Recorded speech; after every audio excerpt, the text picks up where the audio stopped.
a newly pardoned Capitol rioter's freedom did not last very long, as he was fatally shot by a sheriff during a routine traffic stop. Oh, wow. And police brutality? Uh, I don't know. A deputy with the Jasper County Sheriff's Department pulled over Matthew Huddle, 42, of Hobart, Indiana, around 4:15 on Sunday, according to Fox 59. The deputy attempted to arrest Huddle, who was armed. There may have been a scuffle. I don't have the details on that, but Huddle was apparently resisting arrest and was shot. Again, at this moment, there are no further details into what actually happened.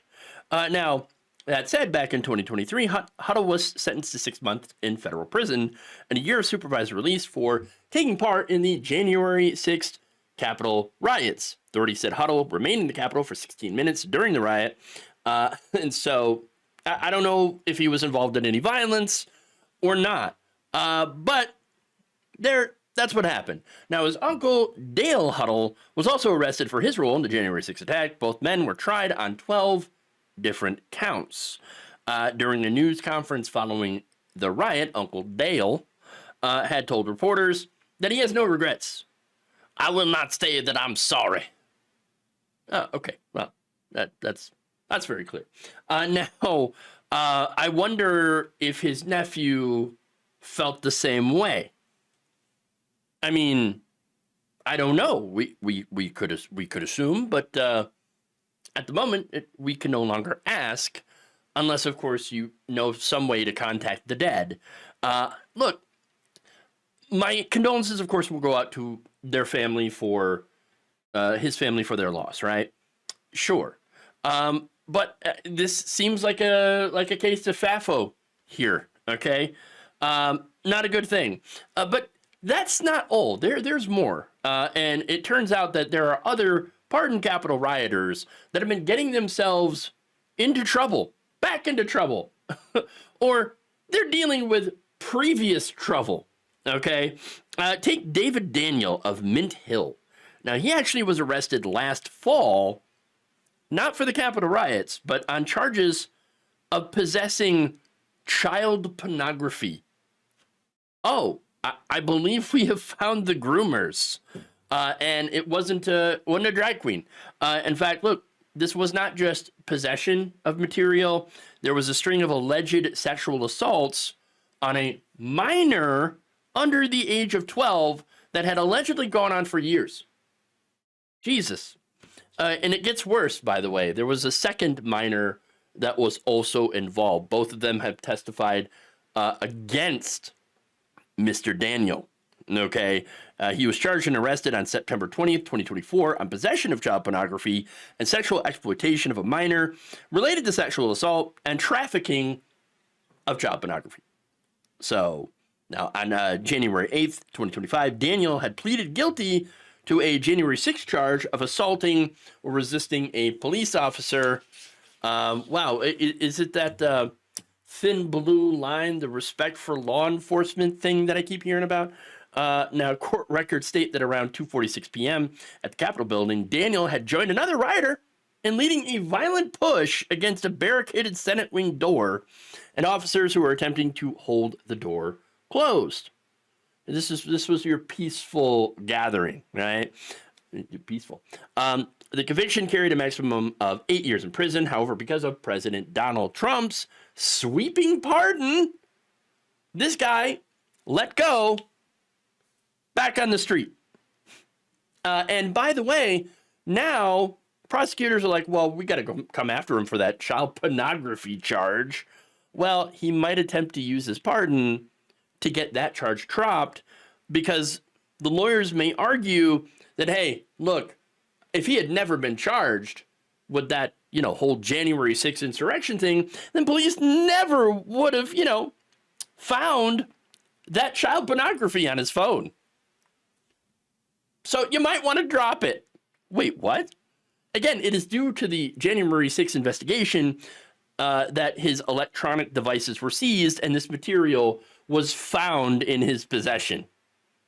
So Oh boy, really letting the great people, back out of prison. But we're not done. Oh no. There's Andrew Tate, 36, from Houston, Texas.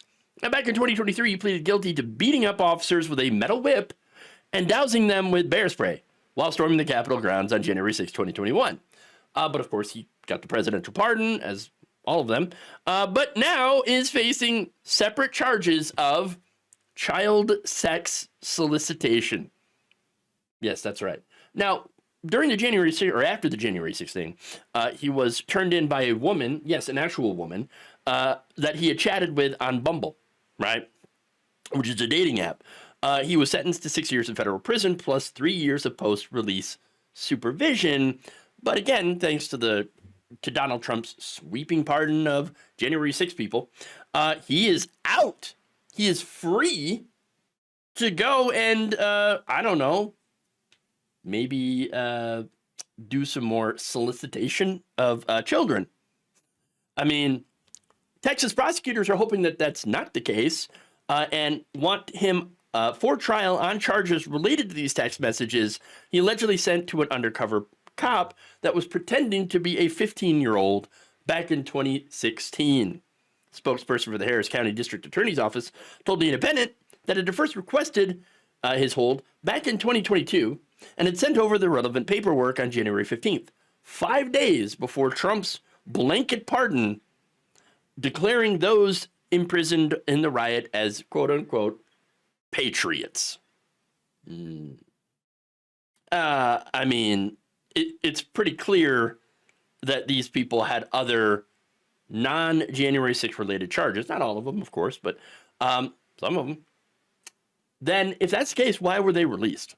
Because Donald Trump's order specifically wanted them released. Spokesperson for the Federal Bureau of Prisons told The Independent that the pardon order from Trump demanded that all inmates convicted of crimes linked to the Capitol riot be released immediately, regardless of any other outstanding charges against any prisoner in any other case. So if they were a criminal before and they should have been locked up, doesn't matter.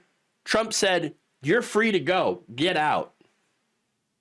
The language stated inmates currently held in prison should be released immediately. Our interpretation is if they were on our list and were in prison, they were to be released. This man is now at large. So there you go. Trump's great patriots, okay, that he released. Turns out some of them so-called patriots are pedophiles and violent sociopaths. Oops. I assume some are good people. Okay. But seriously, though, why is Donald Trump emptying the prisons of all these violent sex offenders and criminals? Why is nobody asking that question? I mean, it doesn't sound very law and order to me. I thought Trump was supposed to be the law and order president. Right. Look, there is an irony in seeing a certain percentage of these, January 6ers, who, by the way, the whole thing was infused with like QAnon language. Oh, they're going to get they're going to arrest Joe Biden. They're going to arrest the pedos and all that stuff. We're going to come after them. The storm is coming. The storm is here. January 6th. Really? Well, it's funny because apparently some of the pedos showed up and they thought that they were on the good side. Oops. But no, the irony here is seeing some of those people rearrested for some other crimes, including sex crimes. And then, of course, you had one that just did a FAFO with a sheriff. Look, I can't say that I'm surprised.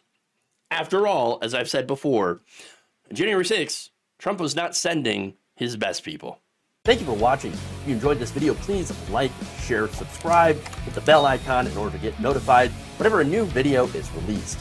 And if you want to support independent, progressive media through this difficult time where it seems like everybody is shutting down, you can become a member on our YouTube page, you can become a subscriber on Facebook, or you can go to my Patreon.